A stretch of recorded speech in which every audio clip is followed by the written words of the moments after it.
환자의 문제가 아니라 의사의 문제이다. 안녕하세요 여러분, 이창호TV 정형외과 닥터 이창호입니다. 오늘은 거인의 어깨에 올라탄 인공관절 수술이라는 주제로 말씀드리려고 합니다.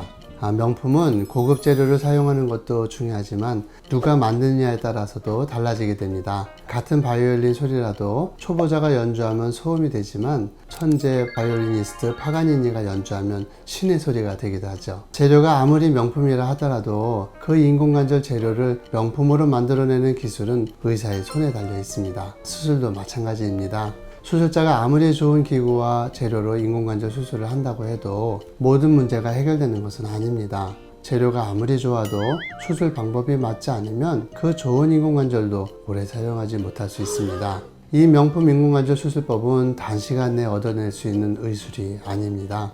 오랜 연구와 임상을 거쳐야 얻을 수 있는 고난이도의 의술인 것이죠. 어떤 수술 방법이 명품의 차이를 만들 수 있는지에 대해서 딱 3가지만 말씀드리도록 하겠습니다. 첫째로, 거인들의 어깨에 올라탄 시술 방법을 써야 한다는 것입니다. 시술자가 쓰고 있는 수술 방법이 무엇인지가 중요한데요. 시술자가 어떤 수술 방법을 환자에게 시행하고 있는지에 따라 결과의 차이가 크기 때문입니다.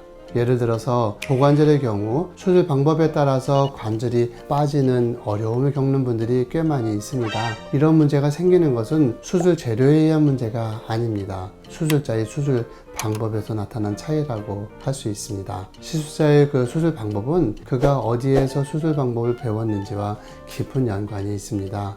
인공관절 수술은 1960년대 영국 정형외과 의사인 존 찰리에 의해서 개발되었습니다. 그러다가 인공관절 재료와 수술 방법이 지속적으로 발전하기 시작했는데 꽃을 피운 곳은 미국의 존스 홉킨스와 하버드 대학입니다. 1990년대 존스 홉킨스의 닥터 헝거포드 박사팀과 하버드의 윌리엄 해리스 박사팀은 인공관절 수술의 세계적인 양대 산맥이라고 할 수 있겠는데요. 세계적인 대학병원의 거인들 옆에는 아예 몇몇 팀들이 그 옆에 따로 붙어 있었습니다. 제가 존스 홉킨스 대학병원과 하버드에 가서 연구를 할 때 그 대단한 광경들을 직접 보게 되었는데요. 존스 홉킨스의 닥터 헝거포드, 하버드의 닥터 윌리엄 해리스라는 거인들 밑에 있었는데 그들 옆에는 세계적인 의료 회사의 개발팀들이 붙어 있었습니다. 그 교수님들이 한마디 제안을 하면은 그 제안에 따라서 모든 팀들이 일사천리로 움직여서 일주 만에 의료기구를 만들어 오는 것을 보았습니다.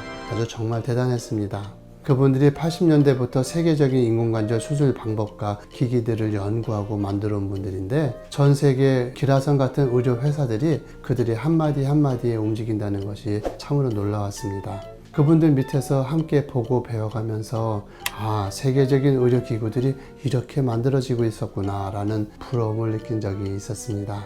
오늘날 의사들이 사용하는 그런 수술법들은 그렇게 지속적으로 연구되어지고 업데이트되면서 지금까지 발전해 왔습니다. 그냥 수십 년 전에 개발된 방법을 그냥 배워서 루틴하게 그대로 따라가는 방식으로는 변화되어 가고 업데이트되어지고 있는 그런 수술 방법을 따라잡기가 쉽지 않습니다.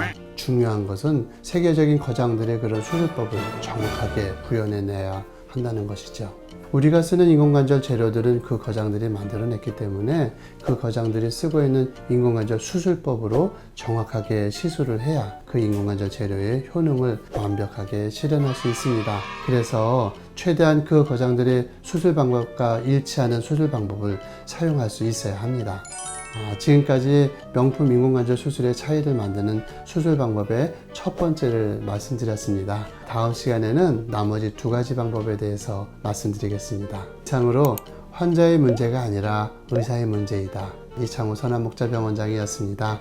2부 영상에서 뵙겠습니다.